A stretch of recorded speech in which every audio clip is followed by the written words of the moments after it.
স্বাগতম গুণগত রসায়নের 2 নম্বর ক্লাসে। আজকের ক্লাসে আমরা আইসোটোপ, আইসোটোন, আইসোবার এবং আপেক্ষিক পারমাণবিক ভর পরিমাপের যে বিভিন্ন স্কেল আছে সেই সম্পর্কে আলোচনা করব। তো মূল আলোচনা যাওয়ার আগে একটা গুরুত্বপূর্ণ বিষয়, যারা আমাদের ফেসবুক পেজে এখনো ফলো দিয়ে রাখুনি, আমাদের ফেসবুক পেজ, গ্রুপ এবং ইউটিউব সব কিন্তু একই নামে h.s.c সায়েন্স কেয়ার। অবশ্যই ফেসবুক পেজটা ফলো দিয়ে রাখবা আর ইউটিউব চ্যানেলটা তো অবশ্যই সাবস্ক্রাইব করে রাখবা। এবং যদি ভালো লাগে, তোমার ভিডিওটা যদি তোমার কাছে ভালো লাগে এবং হেল্পফুল মনে হয়, তাহলে তোমাদের ফ্রেন্ডদের সাথে অবশ্যই শেয়ার করে দিবা। তো যাই হোক, আমরা আমাদের মূল আলোচনায় চলে যাব। তো আজকের টপিক আমাদের প্রথম আইসোটোপ। ওকে, তো আইসোটোপে আমি যাওয়ার আগে একটু খুঁটিনাটি বিষয় সম্পর্কে একটু আলোচনা করে নেই। তোমরা এই বিষয়গুলো 9-10 থেকেই পড়ে আসছো, অনেকেই জানো হয়তো, তারপরেও জাস্ট আমি একটু আলোচনা করে নিব। যে প্রথমেই দেখো পারমাণবিক পারমাণবিক সংখ্যা। দেখো পারমাণবিক সংখ্যা, বা এটাকে অনেক অনেক সময় ক্রমাঙ্ক বলা হয়। এটা কি বলা হয়? ক্রমাঙ্ক। ক্রমাঙ্ক ক্রমাঙ্ক বলা হয়। আচ্ছা, এই পারমাণবিক সংখ্যা বা ক্রমাঙ্ক, অথবা এটাকে বলা হয় হচ্ছে তোমার হলো অ্যাটমিক নাম্বার। তো এই যে অ্যাটমিক অ্যাটমিক নাম্বার নাম্বার তো এই জিনিসটা কি? এই জিনিসটা একটু আমরা জাস্ট একটু বুঝে যাব যে আসলে পারমাণবিক সংখ্যা বা ক্রমাঙ্ক বা অ্যাটমিক নাম্বার হচ্ছে কোনো পদার্থের পরমাণুর নিউক্লিয়াসে থাকা প্রোটন সংখ্যাটাকেই ওই পরমাণুর তোমার বা ওই পদার্থের পারমাণবিক সংখ্যা হিসেবে ধরে নেওয়া হয়। যেমন ধরো, আমি যদি বলি হাইড্রোজেনের কথা, যদি বলি হাইড্রোজেন, এই হাইড্রোজেনের যে পরমাণু আছে, তার যে নিউক্লিয়াস আছে, এই নিউক্লিয়াসের ভিতরে আমার এখানে ধরো আমার নিউক্লিয়াস। আচ্ছা, এই যে নিউক্লিয়াসটা জাস্ট আমি আঁকলাম, এই হাইড্রোজেনের পরমাণুর নিউক্লিয়াসে একটা মাত্র প্রোটন আছে। দেখো, আমি এই গোলগুলা দিয়ে প্রোটন বুঝাবো। এটা হচ্ছে প্রোটন। প্রোটন। আর এরকম ভরার যেগুলা, সেটা হচ্ছে নিউট্রন। একটু দেখো, নিউট্রন বুঝাবো। ওকে, নিউট্রন।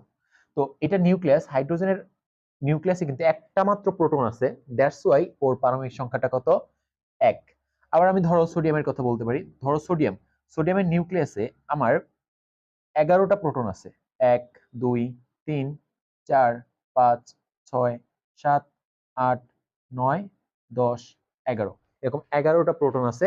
এই জন্য আমরা এটার পারমাণবিক সংখ্যা ধরি আমরা 11।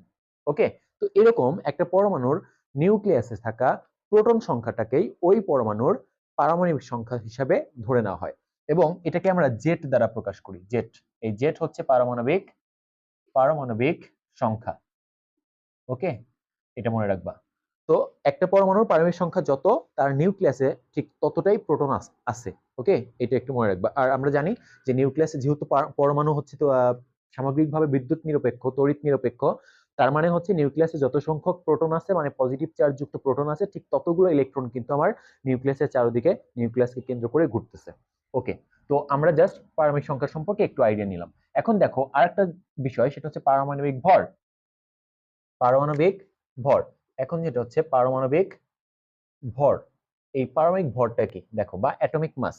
এটা হচ্ছে আমরা আপাতত দৃষ্টিতে পারমাণবিক ভর মানে বলতে বুঝাই যে একটা পরমাণুর নিউক্লিয়াসে থাকা প্রোটন প্লাস নিউট্রনের সংখ্যার সমষ্টি। তো এই যে আমি কিছুক্ষণ আগে যে সোডিয়ামের উদাহরণটা দিলাম, ধরো আমি সোডিয়ামের ইয়াটা আগে আঁকি। আমি বলছি যে এইরকম তোমার আমি শূন্য দ্বারা বুঝাবো হচ্ছে প্রোটন। প্রোটন ধরো বুঝাচ্ছি আমি। আর এই যে ভরাট যেটা, সেটা দ্বারা বুঝাবো আমি নিউট্রন। নিউট্রন। ওকে, এই যে সোডিয়ামের নিউক্লিয়াস, এটা একটা সোডিয়ামের নিউক্লিয়াস। এই সোডিয়ামের নিউক্লিয়াসের মধ্যে 11টা প্রোটন আছে। 11টা প্রোটন আছে। 5, 6, 7, 8, 9, 10, 11। আর ঠিক নিউটন আছে কিন্তু আবার এখানে 12টা। তো এরকম 12টা এই যে নিউটন আছে, এরকম 12টা নিউটন আছে। আমি ভরাটগুলো দিয়ে নিউটন বোঝাচ্ছি। নিউটন 3, 4, 5, 6, 7, 8, 9, 10, 11, দিনে যে 12। তার মানে দেখো, এই যে কালোগুলা, এগুলা হচ্ছে নিউট্রন। এই যে এটা হচ্ছে নিউট্রন। নিউট্রন নিউট্রন আর এইগুলা হচ্ছে প্রোটন। প্রোটন। সো এখানে 11টা প্রোটন আছে, দ্যাটস ওয়াই সোডিয়ামের পারমাণবিক সংখ্যা 11। আর 12টা নিউট্রন আছে। এই নিউট্রন 12টা আর 11টা সোডিয়াম প্রোটন, এই দুইটা মিলে টোটাল হয় হচ্ছে আমার 23। এই জন্য সোডিয়ামের পারমাণবিক ভর সংখ্যা হচ্ছে আমার 23।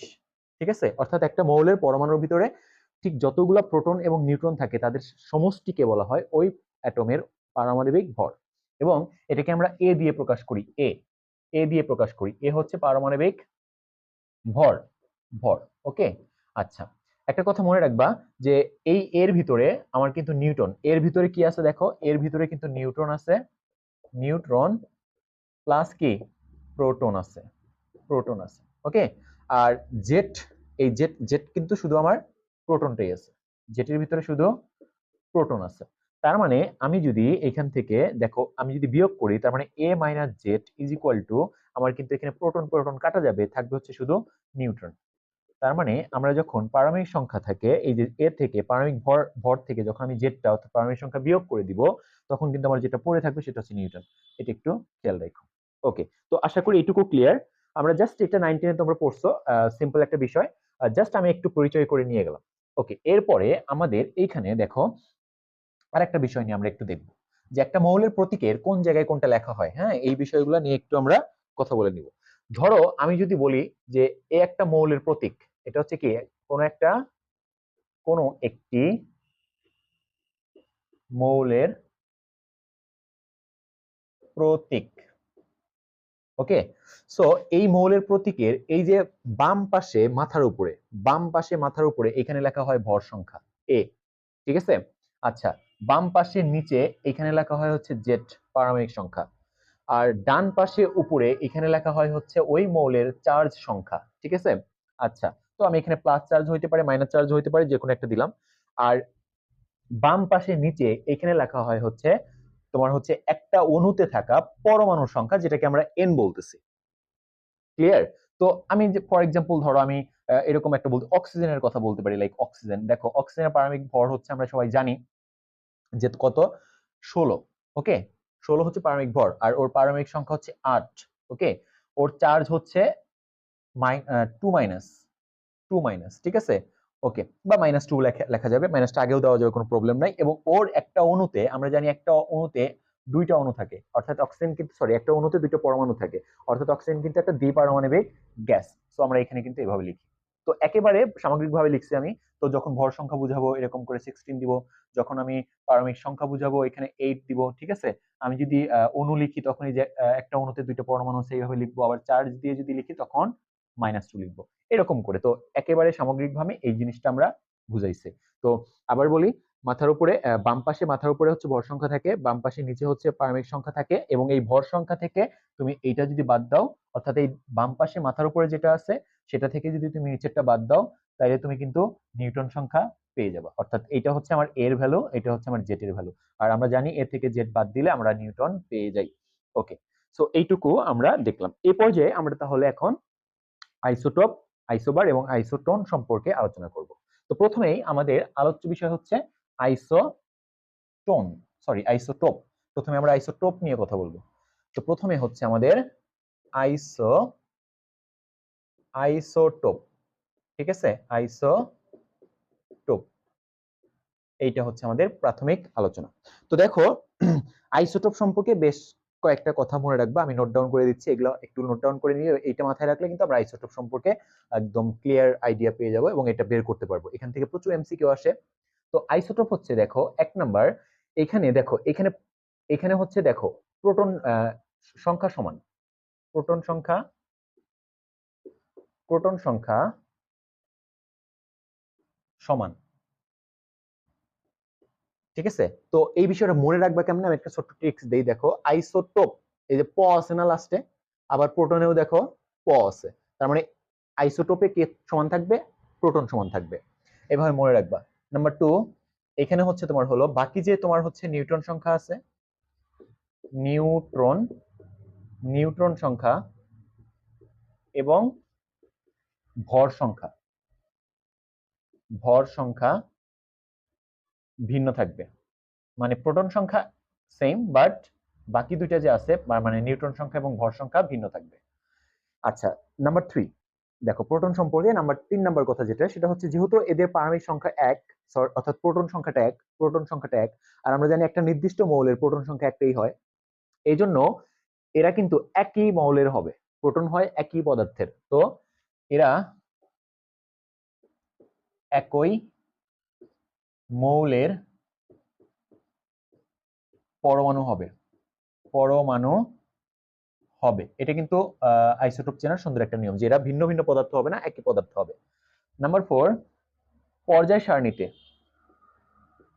পর্যায় সারণীতে এদের অবস্থান, এদের অবস্থান একই হবে, অর্থাৎ যত আইসোটোপ আছে তারা কিন্তু একটা জায়গাতেই আছে। ওকে, আচ্ছা। এবং নাম্বার 5, 5 নাম্বার কথা যেটা মনে রাখবা সেটা হচ্ছে নিউটন সংখ্যার পরিবর্তনের কারণে, নিউটন সংখ্যার পার্থক্যের কারণে, নিউটন সংখ্যার পার্থক্যের কারণে আইসোটোপ তৈরি হয়, আইসোটোপ তৈরি হয়, তৈরি হয়।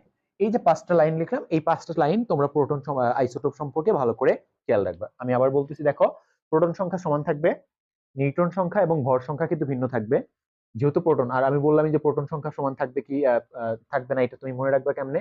এই যে আইসোটোপ প আছে, প্রোটনের প আছে, তার মানে মিলাই রাখবা যে এই প্রোটনটা সমান থাকবে, আর বাকি যে তোমার হচ্ছে যে ভর সংখ্যা এবং নিউটন সংখ্যা সেটা কিন্তু ভিন্ন থাকবে। আর যেহেতু প্রোটন সংখ্যা সমান, আর প্রোটন সংখ্যা সমান হওয়ার কারণে এরা কিন্তু একই মৌলের পরমাণু হবে, পর্যায় সারণীতে এদের অবস্থানও একই হবে এবং নিউটন সংখ্যার পার্থক্য থাকবে এদের। এই পার্থক্যের কারণে আসলে আইসোটোপটা তৈরি হবে। তো আমরা উদাহরণ দেখি, দেখো উদাহরণ দেখি আমরা। যেমন ধরো অক্সিজেনের কিন্তু অনেকগুলো আইসোটোপ আছে, যেমন অক্সিজেনের 16 আইসোটোপ আছে, ঠিক আছে, 16 আইসোটোপ আছে। অক্সিজেনের 17 আইসোটোপ আছে, অক্সিজেনের 18 আইসোটোপ আছে। এটা দেখো, এগুলো কিন্তু একই পদার্থের, অক্সিজেন অক্সিজেন। এবং দেখো প্রোটন সংখ্যা কিন্তু এগুলো যে এটা হচ্ছে জেট প্রোটন সংখ্যা, পারমাণবিক সংখ্যা সব কিন্তু সেম, কিন্তু ভর সংখ্যা ভিন্ন, ভর সংখ্যা ভিন্ন। এবং এখানে নিউট্রন আছে 8টা, এখানে নিউট্রন আছে 8টা, এখানে নিউট্রন আছে হচ্ছে তোমার 9টা, এবং এখানে আছে 10টা। দেখো নিউটন সংখ্যাও কিন্তু ভিন্ন। তো সবচেয়ে ভালো ওয়ে হচ্ছে চেনার, একই পদার্থ থাকবে, একই পদার্থ থাকবে, এবং যখন দেখবা যে প্রোটনটা সেম আছে তখনই কিন্তু তুমি বুঝে যাবা যে আসলে এরা এই দুইটা কথা মেইনলি মনে রাখবা, যে একই পদার্থ, একই পদার্থের মৌল, মানে একই মৌলের পরমাণু থাকবে হবে এবং তাদের জেটটা সমান হবে, পারমাণবিক সংখ্যাটা সমান হবে। এই দুইটা হলেই এনাফ, এরা প্রোটন। ঠিক আছে, যেমন ধরো আমি আরো লিখতে পারি, যেমন তোমার হাইড্রোজেনের কিন্তু তোমার ইয়া আছে, হাইড্রোজেন যেমন এ একটা আছে, এটাকে বলো, এটা হচ্ছে প্রোটোনিয়াম বলি আমরা। আচ্ছা, তারপরে এটা এটা এটা এটা আছে, দেখো হাইড্রোজেন, এটাকে বলি আমরা ডিউটেরিয়াম, এবং এটাকে বলি কিন্তু আমরা ট্রিটিয়াম। এগুলাও কিন্তু হাইড্রোজেনের 3টা আইসোটোপ। দেখো যে পদার্থ কিন্তু একটাই, হাইড্রোজেন হাইড্রোজেন, এবং এখানে কিন্তু আমার প্রোটন সংখ্যা সেম, 3টাতেই প্রোটন সংখ্যা সেম। সো এটাও কিন্তু আমাদের আইসোটোপ। আবার ধরো ক্লোরিনের কিন্তু আমাদের আইসোটোপ আছে অনেক, এরকম অনেক পদার্থের আইসোটোপ হয়। কার্বনের আইসোটোপ আছে, যেমন ধরো কার্বনের কিন্তু আমাদের আইসোটোপ আছে, যেমন কার্বন 12 আইসোটোপ আছে, তারপরে কার্বন 13 আইসোটোপ আছে। ওকে, কার্বনের কিন্তু 14 আইসোটোপ আছে। এগুলা কিন্তু সব একই পদার্থ, একই পদার্থ, একই পদার্থ, কার্বন কার্বন, এবং জেড কিন্তু সেম। যখনই দেখবা যে পদার্থটা সেম এবং জেডটাও সেম, তখন কিন্তু বুঝে যাবা যে এরা সবাই আইসোটোপ। তো আশা করি আইসোটোপ বিষয়টা ক্লিয়ার। ওকে, আশা করি আইসোটোপ বিষয়টা তোমরা ক্লিয়ার। এরপরে আমরা যেটা দেখবো সেটা হচ্ছে আইসোটোন দেখবো। দেখো, এরপরে আমরা যেটা দেখবো সেটা হচ্ছে আইসোটোন। তো আমরা এখন আইসোটোন নিয়ে কথা বলবো। দেখো আইসোটোন, দেখো আইসোটোন কি। এখানে দেখো, এখানে আইসোটোন হচ্ছে, ওইখানে ছিল প্রোটন সংখ্যা সেম ছিল, এখানে 1 নম্বরে যেটা লিখবা সেটা হচ্ছে নিউটন সংখ্যা সমান থাকবে, নিউট্রন সংখ্যা একই থাকবে, একই থাকবে। ওকে, আচ্ছা। এবং এই বিষয়টা মনে রাখবে কিভাবে, আমি দেখো এই যে লাস্টে কি আছে, আইসোটোনে আছে ন, দন্তন্য আছে, ঠিক আছে, নিউটনে কিন্তু দন্তন্য আছে। তো এইভাবে মিলাই মিলাই কিন্তু মনে রাখা যায় যে আসলে এখানে নিউটন সংখ্যাটা সমান থাকবে। 2 নাম্বার হচ্ছে এখানে তোমার হচ্ছে যে 2 নাম্বার হলো আমার এখানে প্রোটন সংখ্যা, প্রোটন সংখ্যা এবং ভর সংখ্যা, ভর সংখ্যা ভিন্ন থাকবে, ভিন্ন থাকবে। দেখো তিনটা জিনিস, একটা হচ্ছে নিউটন সংখ্যা, প্রোটন সংখ্যা আর ভর সংখ্যা। একটা যদি সেম হয় বাকি দুটো ভিন্ন হচ্ছে। আচ্ছা, নাম্বার 3, যেহেতু এদের প্রোটন সংখ্যাটা ডিফারেন্ট, প্রোটন সংখ্যা যেহেতু ডিফারেন্ট এদের, তাহলে এরা কিন্তু একই মৌলের হবে না, এবার এরা হবে ভিন্ন ভিন্ন পদার্থের। তার মানে এরা এরা ভিন্ন ভিন্ন পদার্থের হবে। আচ্ছা, মৌলের লিখি আমি এখানে, মৌলের মৌলের পরমাণু হবে, পরমাণু হবে। ওকে, আচ্ছা।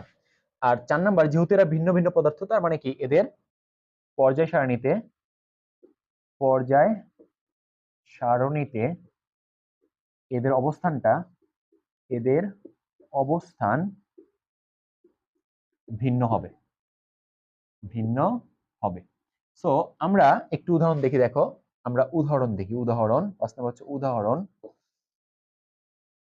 দেখো উদাহরণ যেমন যে এখানে কিন্তু নিউটন সংখ্যাটা সমান, তো আমরা উদাহরণ হিসেবে এগুলা দেখতে পারি। যেমন ধরো যে কার্বন, যেমন কার্বন 14 আইসোটোপটা আছে, দেখো কার্বন 14 আইসোটোপ এটা। আবার যদি আমি অক্সিজেনের 16 আইসোটোপটা বলি, 16 আইসোটোপ যেটা এটা, তো এটা একটা আইসোটোপ, অক্সিজেন আইসোটোপ, এটাও একটা অক্সিজেনের আইসোটোপ। এই দুইটা আইসোটোপ, এই আইসোটোপ গুলো দেখো এখানে, এগুলা কিন্তু পরস্পর আইসোটোপ হবে না। ও আর ও কি আইসোটোপ না? বুঝছো কেমনে? এখানে কিন্তু কার্বন আর অক্সিজেন, আমরা জানি আইসোটোপ হইতে গেলে একই পদার্থের পরমাণু হইতে হয়, তো এটা আইসোটোপ না। এরা কি তাহলে দেখি, দেখো এখানে কিন্তু ভিন্ন, এই যে আমাদের বলছি যে আইসোটোন চেনার ওয়ে হচ্ছে এরা ভিন্ন ভিন্ন পদার্থ থাকবে, এরা ভিন্ন ভিন্ন মৌলের পরমাণু হবে। হ্যাঁ, একটা কার্বন আর একটা কি অক্সিজেন, তার মানে এরা কিন্তু ভিন্ন ভিন্ন পদার্থের পরমাণু। ওকে, ভালো কথা। আরেকটা জিনিস হওয়া লাগবে, এদের নিউটন সংখ্যাটা সমান হওয়া লাগবে। এই দুইটা কথা মোটা দাগে মনে রাখবা। আর বাকি ইয়াগুলো তোমার হচ্ছে এমনি মাথায় রাখবে এমসিকিউ এর জন্য। এই চেনার জন্য তুমি এই দুইটা জিনিস দেখলেই হবে, যে পরমাণু পদার্থটা অর্থাৎ ভিন্ন ভিন্ন পরমাণু হবে এবং এদের নিউটন সংখ্যাটা সমান হবে। দেখো এখানে নিউটন সংখ্যা কয়টা আছে, আমি যদি এখানে 14 থেকে 6 বিয়োগ করি, তাহলে কিন্তু আমাদের 8টা থাকতেছে, 8টা 8টা থাকতেছে। আবার এখানে 16 থেকে যদি তুমি 8 বিয়োগ করো, এই যে ভর সংখ্যা থেকে এটা বিয়োগ করো, তাহলে নিউটন সংখ্যা কিন্তু 8টা থাকতেছে। তার মানে আমাদের এখানেও নিউটন সংখ্যা 8টা, এখানেও নিউটন সংখ্যা 8টা, এবং এটা কিন্তু ভিন্ন ভিন্ন পদার্থের। এরা পরস্পরের আইসোটোন। আমরা আরো কয়েকটা এক্সাম্পল দেখবো। দেখো যেমন আমরা এখানে আরো কয়েকটা এক্সাম্পল দেখি, আমি এটা ক্লিন করে দিই। আচ্ছা, যেমন ধরো তোমার 36 সালফার, সালফার তোমার হচ্ছে যে 16 এইটা। যেমন ধরো তোমার ক্লোরিন সিএল তোমার হচ্ছে 37 17 এইটা। আচ্ছা, তুমি বলবা এটা তো 35, আসলে এগুলা আইসোটোপ সব, এগুলা হচ্ছে ক্লোরিনের আইসোটোপ, এটা সালফারের আইসোটোপ। তো এই বিভিন্ন আইসোটোপ গুলাই কিন্তু পরস্পরের আবার কি হয়, আইসোটোন হয়, আইসোবার হয়। ওকে, আচ্ছা। তারপরে ধরো তোমার যেমন ধরো 38 আর্গন, যেটা আর্গন 18 18। ওকে, তারপরে ধরো তোমার হচ্ছে যে পটাশিয়াম 39, পটাশিয়াম 19। তারপরে হচ্ছে ধরো ক্যালসিয়াম 20, যেটা এটা হচ্ছে 40 ভর আর পারমাণবিক সংখ্যা 20। দেখো একটু চিন্তা করো, এরা পরস্পরের আইসোটোপ কেন? এই যে 1 নম্বর কথা হচ্ছে এরা ভিন্ন ভিন্ন পদার্থ। এই দেখো ভিন্ন ভিন্ন পদার্থ, একটা হচ্ছে sulphur, chlorine, argon, potassium, calcium. এবং এইখানে দেখো একটু আরেকটা বিষয়, শুধু তো ভিন্ন পদার্থ হইলেই হবে না, তাদের নিউটন সংখ্যাটা সমান হতে হবে। এখানে 36 থেকে 36 থেকে তুমি 16 বাদ দাও, 16 বাদ দিলে কত থাকবে? 16 বাদ দিলে এখানে কিন্তু আমার 20টা থাকবে। দেখো 20, এখানে থাকতেছে 20। আবার এখানে, আচ্ছা আমি একটু এইখানে এখানে লিখি যে একটু 36 মাইনাস হচ্ছে তোমার কত 16, এখান থেকে আমি এখানে, আচ্ছা এই দুটো, এটা থেকে যদি এটা বাদ দেই তাহলে কিন্তু আমার এখানে 20 পড়ে থাকবে। 37 থেকে যদি তুমি 17 বাদ দাও, এখানে কিন্তু আমার 20 পড়ে থাকবে। আমার 38 থেকে যদি 18 বাদ দেই, এখানেও কিন্তু আমার 20 পড়ে থাকবে। তারপরে যে ভর সংখ্যা থেকে আমরা যে পারমাণবিক সংখ্যা 19 বাদ দিলাম, এখানেও কিন্তু 20 থাকবে। 40 থেকে 20 বাদ দিলে এখানেও 20 থাকবে। তার মানে কি, 1 নম্বর হচ্ছে এরা ভিন্ন ভিন্ন পদার্থ, ভিন্ন ভিন্ন পদার্থ, ভিন্ন ভিন্ন পদার্থ, এবং এদের নিউটন সংখ্যা কিন্তু সব জায়গায় সমান, নিউটন সংখ্যা কিন্তু সব জায়গায় সমান। তার মানে কি, এরা পরস্পরের আইসোটোন। আশা করি আইসোটোন বিষয়টাও আমি তোমাদের বুঝাইতে পারছি। এরপরে দেখো আমরা যাব হচ্ছে আইসোবার, আইসোবারে যাব। ওকে, তো এরপরের টপিকটা হচ্ছে আইসোবার। তো আমরা আইসোবারে চলে যাচ্ছি। Isobar, isobar. দেখো এইখানে 1 নম্বর কথা, 1 নম্বর কথা হচ্ছে এখানে ভর সংখ্যা সেম, ভর সংখ্যা একই থাকবে, একই থাকবে বা সমান থাকবে। এবারও মনে রাখবা কেমনে, দেখো আইসো বার বার লাস্টে র আছে, ভর সংখ্যায় কিন্তু র আছে, আইসো বার, এভাবে মনে রাখবা যে এটা সমান। তাহলে 2 নাম্বার কি, এখানে যদি ভর সংখ্যা সমান হয় তাহলে বাকি দুইটা নিউট্রন নিউট্রন এবং প্রোটন প্রোটন সংখ্যা কি হবে, ভিন্ন হবে, প্রোটন সংখ্যা ভিন্ন হবে, ভিন্ন হবে। আচ্ছা, 3 নাম্বার যেটা, যেহেতু এদের প্রোটন সংখ্যাও ভিন্ন, তাহলে এরাও কি, এরা ভিন্ন ভিন্ন ভিন্ন মৌলের পরমাণু হবে। ওকে, নাম্বার 4 দেখো, এদের পর্যায় সারণী, যেহেতু এরা ভিন্ন ভিন্ন মৌল, তাহলে পর্যায় সারণীতে এদের অবস্থানটাও কি হবে, পর্যায় সারণীতে এদের অবস্থান ভিন্ন হবে, ভিন্ন হবে। ঠিক আছে, আচ্ছা, তো আমরা উদাহরণ দেখি, কিছু উদাহরণ দেখি। দেখো উদাহরণে দেখো, প্রোটন, যেমন আমি আইসোটোন চেনার ওয়ে বলছি যে ভিন্ন পদার্থ হবে, ভিন্ন পদার্থের মৌলের পরমাণু হবে, এখানেও কিন্তু সেটা হবে যে এখানেও ভিন্ন পদার্থের মৌল হবে, কিন্তু পার্থক্যটা হচ্ছে ওইখানে নিউটন সংখ্যা সমান সমান থাকতো আইসোটোনে, বাট এখানে কিন্তু ভর সংখ্যাটা সমান থাকবে, অর্থাৎ মাথার উপরের গুলা সমান থাকবে। তো আমরা কিছু এক্সাম্পল দেখি। ধরো যেমন তোমার 64, তোমার হচ্ছে জিঙ্ক, যেটা জিঙ্ক হচ্ছে 30, তো এইটা। আবার ধরো 64 তোমার হচ্ছে কপার 29, এটা দেখো, এই যে ভিন্ন পদার্থ, এক নম্বর হচ্ছে ভিন্ন পদার্থ, বাট এখন ভিন্ন পদার্থ হলে কিন্তু আইসো 12 হইতে পারে, আইসো টোনও হইতে পারে। তো যখনই দেখবা যে ভর সংখ্যা, আগের যে উদাহরণগুলো আমি দিছিলাম দেখো, যেমন আমি কার্বন 14 আইসোটোপের উদাহরণ দিছিলাম, তারপর হচ্ছে তোমার অক্সিজেনের হচ্ছে 16 আইসোটোপ দিছিলাম, দেখো এখানে কিন্তু ভিন্ন পদার্থ আছে, বাট ভর সংখ্যা কিন্তু সেম ছিল না। হ্যাঁ, নিউটন সংখ্যাটা বিয়োগ করে দেখছিলাম, সেম ছিল, কিন্তু আমরা এখানে দেখতে পাচ্ছি ভর সংখ্যাটাই সেম, তার মানে এরা কিন্তু পরস্পরের আইসোবার। আমরা আরো কিছু উদাহরণ দেখি আইসোবারের আমরা আরো কিছু উদাহরণ দেখে ফেলি। যেমন ধরো যে আমার এই উদাহরণটা লিখতে পারি, যেমন আমরা আমাদের সালফার হচ্ছে 40 আইসোটোপ, যেটা সালফারের কিছুক্ষণ আগে দেখলা তুমি 36, কিন্তু সালফারের কিন্তু 40 আইসোটোপ আছে, 40 আইসোটোপ আছে। দেন হচ্ছে তুমি এইটা লিখতে পারো যে ক্লোরিন, ক্লোরিনের আমরা কিছুক্ষণ আগে দেখলাম হচ্ছে 17, কিন্তু আমাদের কিন্তু আমরা জানি ক্লোরিনের কিন্তু 40 আইসোটোপও আছে, এটা হচ্ছে 17। তারপরে তোমার হচ্ছে যে আর্গন দেখলা, তোমার হচ্ছে যে 38, বাট ওটার কিন্তু আমার কি আছে, আইসোটোপ আছে 40 পারমিক ভর সংখ্যা বিশিষ্ট আর আইসোটোপ আছে। যেমন ধরো তারপরে ক্যালসিয়াম এটা 20। যে এই যে প্রত্যেকটা দেখো, এটা কিন্তু ভিন্ন ভিন্ন পদার্থের, বাট তাদের পারমিক ভর সংখ্যা সেম, তো এরা হচ্ছে পরস্পরের আইসোবার। তো আশা করি আইসোবার, আইসোটোন, আইসোটোপ তিনটা আমি ক্লিয়ার করতে পারছি। তো এই পর্যায়ে আমরা আজকের ভিডিওর লাস্ট টপিক যেটা, সেটা হচ্ছে এই যে পারমাণবিক ভর নিয়ে আমরা এখন আবার একটু কথা বলবো। আমরা কিন্তু ইতিপূর্বে বলে আসছি যে পারমাণবিক ভর সংখ্যাটা আসলে কি। পারমাণবিক ভর সংখ্যা হচ্ছে একটা পরমাণুর নিউক্লিয়াসে থাকা প্রোটন এবং নিউট্রন সংখ্যার সমষ্টি। ঠিক আছে, এটা হচ্ছে আমরা ভর সংখ্যা হিসেবে ধরে নিছি, বাট আদতে কিন্তু তা না। একটা পরমাণুর ভর কি, সোডিয়ামের একটা, একটু চিন্তা করো তো, আমরা সোডিয়ামের পারমাণবিক ভর বলতেছি 23, ওই অনুযায়ী 23, কারণ কি এখানে 11টা নিউট্রন আছে এবং 11টা প্রোটন আছে আর 12টা কি আছে, নিউটন আছে, তা ওইটা মিলে হচ্ছে 23। তো একটা পরমাণুর ভর কি 23 হবে? এটা এটা তো সম্ভব না আসলে, তাই না? আমরা অনেক সময় বলি 23 গ্রাম, বা এটা এটা সম্ভব না। সো আসলে আমি যদি তোমাকে বলি, পারমাণবিক ভর তো অনেক কম হবে, এটা তো অনেক ছোট, তাই না? অনেক ছোট একটা জিনিস, যেটা আমরা খালি চোখে দেখতে পারি না, অনেক পাওয়ারফুল মাইক্রোস্কোপ দিয়েও এটা কিন্তু দেখা যায় না। ঠিক আছে, দেখা যায় না। ইদানিং কালে তোমার হচ্ছে যে অনেক পাওয়ারফুল তোমার মাইক্রোস্কোপ দিয়ে অনেক জুম আউট করে এটা কিন্তু দেখা সম্ভব হয়েছে। তো এটা অনেক ছোট জিনিস, এটার ভরও হবে অনেক অনেক অনেক ছোট হবে। ঠিক আছে, তো আসলে আমি তোমাকে জাস্ট এটার ভর কেমন হবে আমি একটু তোমাকে দেখাই। যেমন একটি হাইড্রোজেনের ভর, একটি হাইড্রোজেন একটি হাইড্রোজেন পরমাণুর ভর, এটা কিন্তু দেখো এইরকম যে 1.673 গুণন 10⁻²৪ তোমার হচ্ছে যে গ্রাম। এইটা হচ্ছে একটা হাইড্রোজেন পরমাণুর ভর। অনেকে তোমাদের বইয়ে দেখবে এটা লেখা আছে 0.0 1673 গুণন 10 ইনভার্স 23 গ্রাম। একই, ওই যেটা এটা একই, জাস্ট আমরা পয়েন্টটা এখানে নিয়ে আসছি, ফলে পাওয়ার একটা কমে গেছে। আচ্ছা, তারপরে ধরো আমি যদি বলি যে একটি অক্সিজেন পরমাণুর ভর, একটি অক্সিজেন পরমাণুর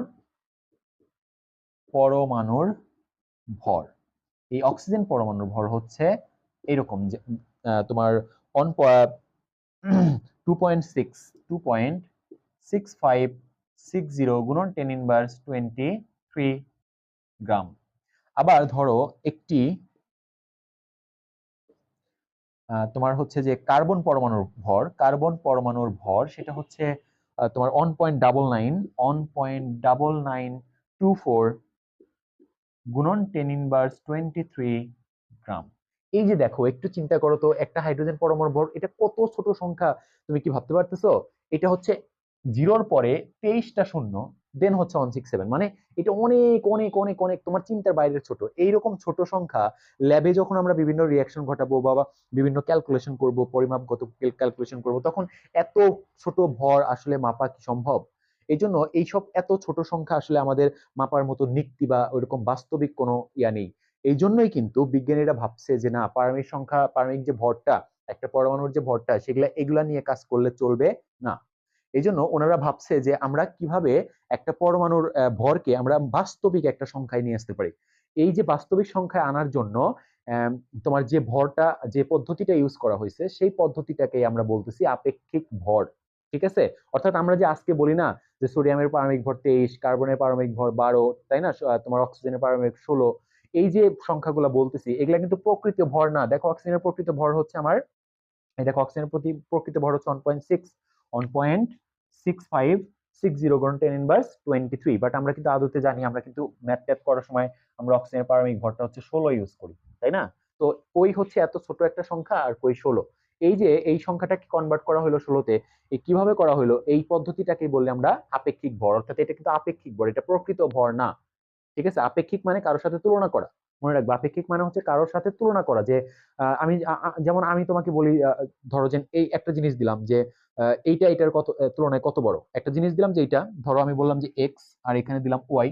তো আমি বললাম এক্সটা ওয়াই এর তুলনায় কত বড়, এটাকে বলে আমরা আপেক্ষিক। ঠিক আছে? তো এই যে 16 বা কার্বনের ভর আমরা ইউজ করি 12, এগুলো কিন্তু সব আপেক্ষিক ভর। ওকে?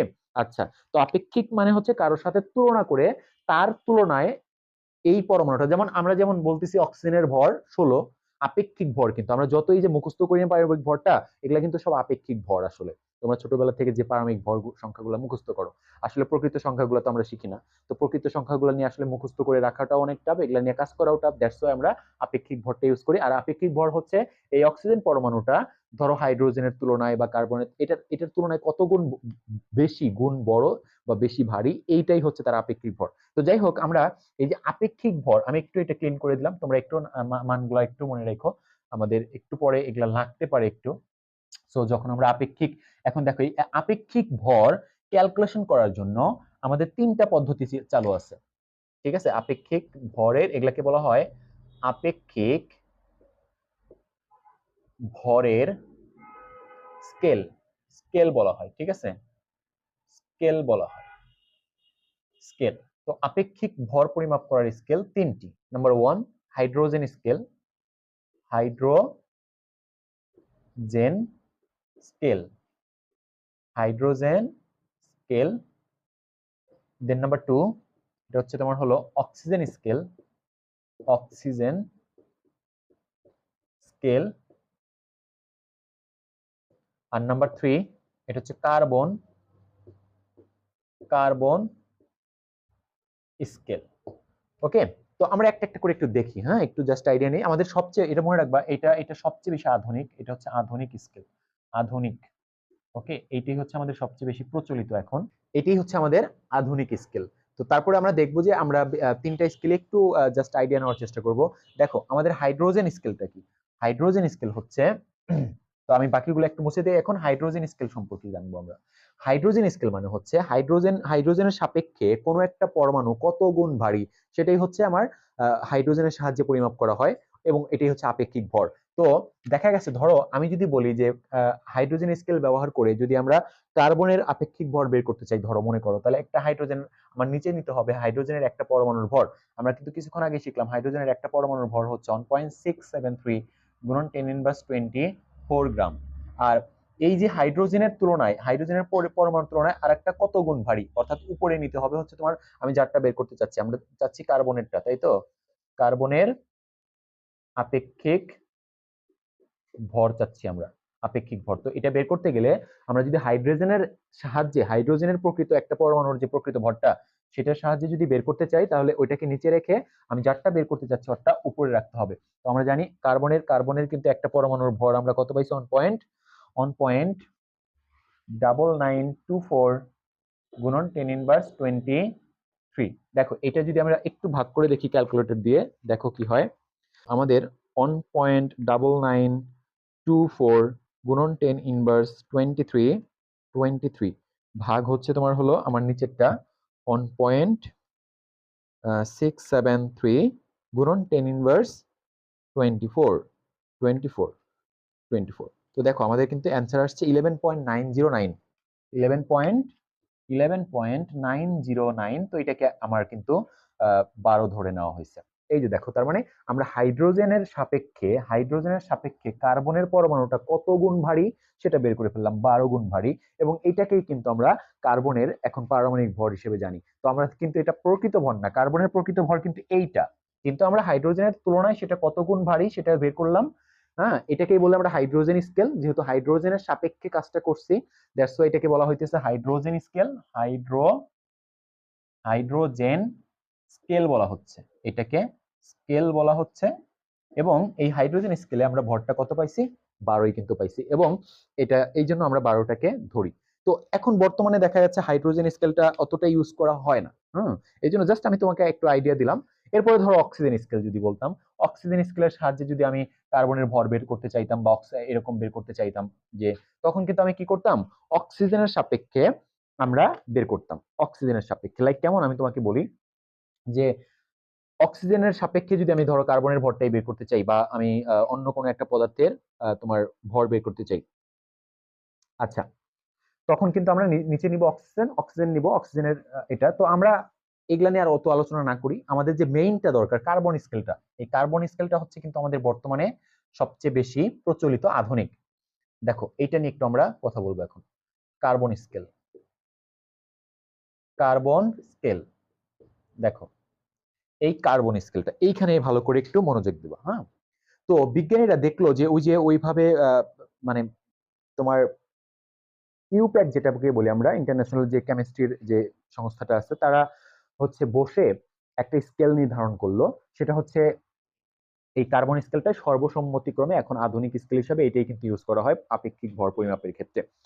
ওকে, এখন এটাতে কি করা হয়েছে দেখো, এই যে কার্বনের ভর আমরা পাইলাম না, আপেক্ষিক ভর কত, 12, ঠিক আছে, আপেক্ষিক ভর 12 পাইছি আমরা। তো বিজ্ঞানীরা এই 12টাকে আমাদের নতুন একটা একক আনছে, AMU। দেখো একটু মনোযোগ দিও, যে 12 ধরলাম না আমরা কার্বনের আপেক্ষিক ভর হাইড্রোজেনের সাপেক্ষে। তো এই 12টাকে আমরা বিজ্ঞানীরা কি করছে, 12 AMU অর্থাৎ অ্যাটমিক মাস ইউনিট, এটাকে আমরা সংক্ষেপে কি বড় করে লিখতে পারি, অ্যাটমিক মাস ইউনিট। এটাকে বলা হয় অ্যাটমিক মাস ইউনিট। অর্থাৎ আমরা ভরের পরিমাপ করি না অনেক সময়, যে গ্রাম, কেজি, এরকম একটা ভরের একক হচ্ছে ওরা নতুন করে দিল। অর্থাৎ অ্যাটমিক, অর্থাৎ পারমাণবিক ভর তো অনেক ছোট, এটা তো আর গ্রামে কেজিতে মাপা সম্ভব না, তাই না? এই জন্য ওনারা এই পারমাণবিক ভর মাপার জন্য নতুন একটা একক সৃষ্টি করলো, একটা ইউনিট সৃষ্টি করলো, যেটাকে বললো হচ্ছে অ্যাটমিক মাস ইউনিট, এবং সংক্ষেপে ওটাকে বলা হয় AMU। এবং তারা এই AMU হিসাবে কত ধরলো দেখো, এই যে কার্বন 12 আইসোটোপের যে 12 আছে না, 12, এই 12টাকে 12 AMU ধরলো। 12 AMU অর্থাৎ কার্বনের পরমাণুর যে ভরটা, আপেক্ষিক ভরটা, সেটাকে তারা 12 AMU ধরে নিল। ঠিক আছে, আচ্ছা। তাহলে দেখো কার্বনের একটা পরমাণুর ভরটা কি আমার, এই যে এই 12 AMU ধরা হয়েছে, 12 AMU ধরা হয়েছে, তাই তো? তার মানে দেখো, তাহলে মানে আমাদের কার্বনের যে পরমাণুর ভরটা আছে, এই যে আমরা প্রকৃত ভরটা যে ধরলাম আমরা জানি কার্বনের প্রকৃত ভর হচ্ছে 1.9924 গুণন 10 ইনভার্স 23 গ্রাম। এই ভরটাকে এই বিজ্ঞানীরা 12 এমইউ হিসাবে ধরে নিছে, 12 এমইউ হিসাবে ধরে নিছে। তার মানে দেখো তো 12 এমইউ, কার্বনের 12 এমইউ ইজ ইকুয়াল টু এত গ্রাম, তাহলে 1 এমইউ কত হবে? 1 এমইউ ইজ ইকুয়াল টু হবে 1.9924 গুণন 10 ইনভার্স 23 ডিভাইডেড বাই 12। ঠিক আছে, তুমি চাইলে এটাকে এইভাবে লিখতে পারবা, এই যে 1/12 ইন্টু কত 1.99 গুণন 10 ইনভার্স 23, এভাবে লিখতে পারবা। এখন এই যে 1 এএমইউ অর্থাৎ অ্যাটমিক মাস ইউনিট সমান আমি কত পাইলাম? 1/12 ইন্টু কার্বনের একটি পরমাণুর প্রকৃত ভর, এটাই কিন্তু পাইলাম। যে এটা কিন্তু, তার মানে এটাকে আমি লিখতে পারি যে 1/12 ইন্টু একটি কার্বন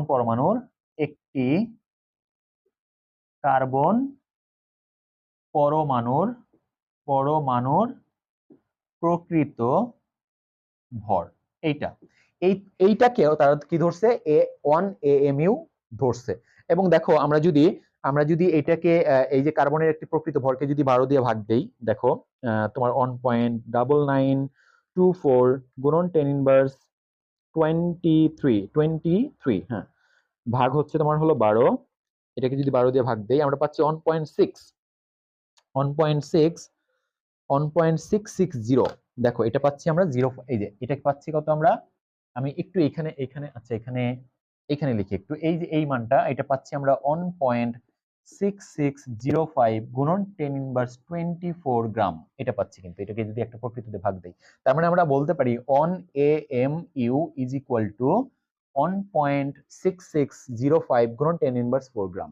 ওকে, আচ্ছা, তো আমরা পরবর্তীতে, তার মানে যদি এএমইউ থেকে আমি গ্রামে কনভার্ট করতে চাই, এএমইউ থেকে আমরা এএমইউ তে একটু পরে বের করা শিখবো। তুমি যদি এএমইউ তে বের করে তুমি যদি গ্রামে পরে কনভার্ট করতে চাও, এটাতে নিতে পারবে। ঠিক আছে, এটা দিয়ে গুণ করলে কিন্তু আমরা ওটা গ্রামে হয়ে যাবে। তো এই লাইনটা একটু মনে রেখো, যে আমি আসলে তোমাকে বোঝানোর চেষ্টা করতেছি যে কার্বন স্কেলে যে ভরটা আমরা পরিমাপ করি সেটা কিন্তু আমরা এএমইউ তেও পাই, অর্থাৎ অ্যাটমিক মাস ইউনিটে পাই। আর অ্যাটমিক মাস ইউনিট হিসেবে কতটুকুকে ধরে নেওয়া হয়েছে?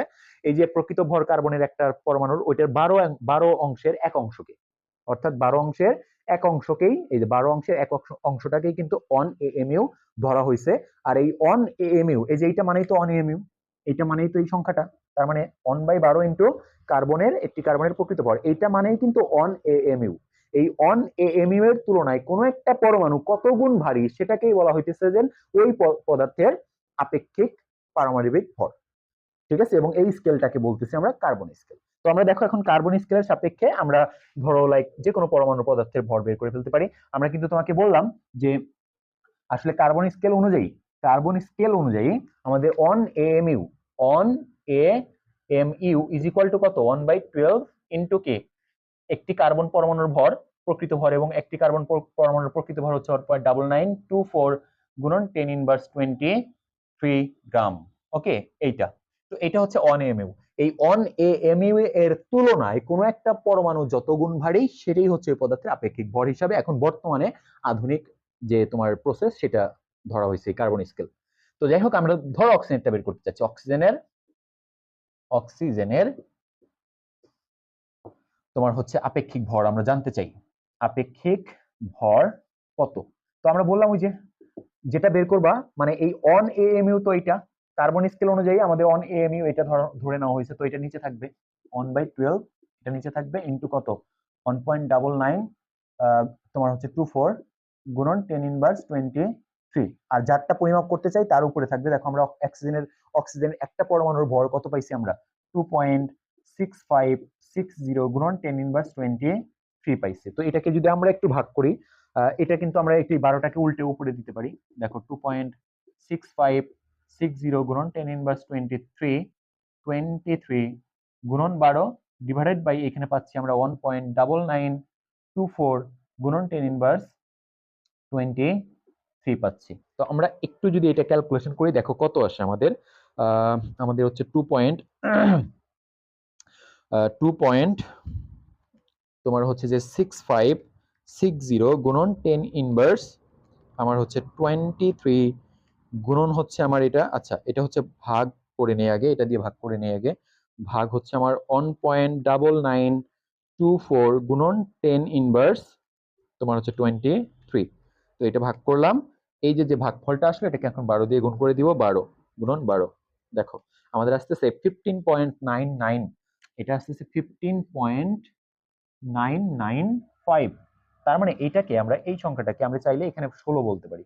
দেখো এটাকে 16 বলা হয়েছে, এই যে অক্সিজেনের আপেক্ষিক ভর কিন্তু আমরা পাইলাম 16, এবং এটা কোন এককে পাইলাম মনে রাখবা। দেখো এই যে আপেক্ষিক ভর যেটা পাইছি আমরা যদি এএমইউ, এটা কিন্তু এম ইউ এককে, কারণ এই যে কার্বন স্কেলের এইটাকে, এটার হেল্প নিছি না আমি, এইটার তুলনায় তো বের করছি, তো এটা তো এএমইউ তাই না, অন এএমইউ মানে এটা, তো এটা কিন্তু এএমইউ তে পাইছি 16 এএমইউ।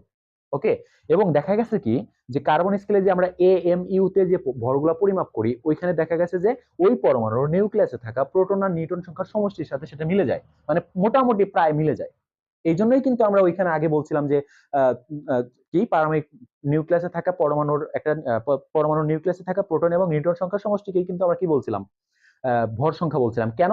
এই যে এইভাবে আসছে, দেখো এইভাবে, কারণ এটা কার্বন স্কেল অনুযায়ী যদি আমরা একটা পদার্থের যে অন এএমইউ এর সাথে যদি তুলনা করে কোনো পদার্থের পারমাণবিক ভরটা বের করি, সেটা দেখা যায় প্রায় এমন একটা সংখ্যা আসে যেটা আমাদের নিউক্লিয়াসে থাকা প্রোটন এবং নিউট্রন সংখ্যার সমষ্টির সাথে মিলে যায়। এই জন্যই কিন্তু আমরা শর্টকাটে বলি যে এখন সেটা বলতে পারি যে পরমাণু নিউক্লিয়াসে থাকা প্রোটন এবং নিউট্রন সংখ্যার সমষ্টিকে আমরা পারমাণবিক ভর বলি। এইভাবে আমরা যে কোনো পদার্থটাই কিন্তু আমরা বের করে ফেলতে পারবো। তাহলে আমাদের কার্বন স্কেল অনুযায়ী যে কোনো পদার্থের পরমাণুর আপেক্ষিক ভর বা এএমইউ তে যে ভরটা বের করার নিয়মটা কি, আমি নিয়মটা জাস্ট একটু বলে দিই। দেখো নিয়মটা হচ্ছে যে কোন পরমাণুর আপেক্ষিক ভর ইজ ইকুয়াল টু আমার কি হবে, দেখো ওই পরমাণুর ওই পদার্থের লিখি আমি, বা ওই মৌলের লিখি আমি এখানে, ওই মৌলের একটি পরমাণুর প্রকৃত ভর, ঠিক আছে, ডিভাইডেড বাই 1/12 ইন্টু কার্বন, একটি কার্বন পরমাণুর প্রকৃত ভর। এইভাবে করলে কিন্তু আমরা পেয়ে যাব, এবং এটা করলে মৌলের যে সংখ্যাটা পাবো আমি, সেই সংখ্যাটা কিন্তু এএমইউ তে পাবো পারমাণবিক ভর, এবং দেখা গেল যে এএমইউ তে যে ভরটা পাই সেটা নিউক্লিয়াসে থাকা প্রোটন এবং নিউট্রনের সংখ্যার সমষ্টির সাথে মিলে যায়। এই জন্য আমরা এখন শর্টকাটে বলতে পারি যে নিউক্লিয়াসে থাকা প্রোটন এবং নিউট্রন সংখ্যার সমষ্টি হচ্ছে পারমাণবিক ভর। আমি আশা করি বুঝতে পারছি। আচ্ছা, এখানে একটা কথা মনে রাখবা যে কার্বন স্কেলে আমরা তো জানি কার্বনের অনেকগুলো আইসোটোপ আছে, কার্বনের হচ্ছে 12 আইসোটোপ আছে, ঠিক আছে, কার্বনের 12 আইসোটোপ আছে, কার্বনের 13 আইসোটোপ আছে, কার্বনের 14 আইসোটোপ আছে। তো কোনটাকে এখানে ইউজ করা হয়েছে, এখানে কিন্তু আমার এই কার্বন 12 আইসোটোপকে আমার স্ট্যান্ডার্ড হিসেবে ধরে নেওয়া হয়েছে। তো আশা করি আজকের ক্লাসটা তোমরা অনেক ভালো উপভোগ করছো। যদি ভালো লাগে অবশ্যই আমাদের চ্যানেলটা সাবস্ক্রাইব করে দিবা, আর দেখা হচ্ছে পরবর্তী ভিডিওতে। সেই পর্যন্ত সবাই ভালো থাকো, আল্লাহ হাফেজ।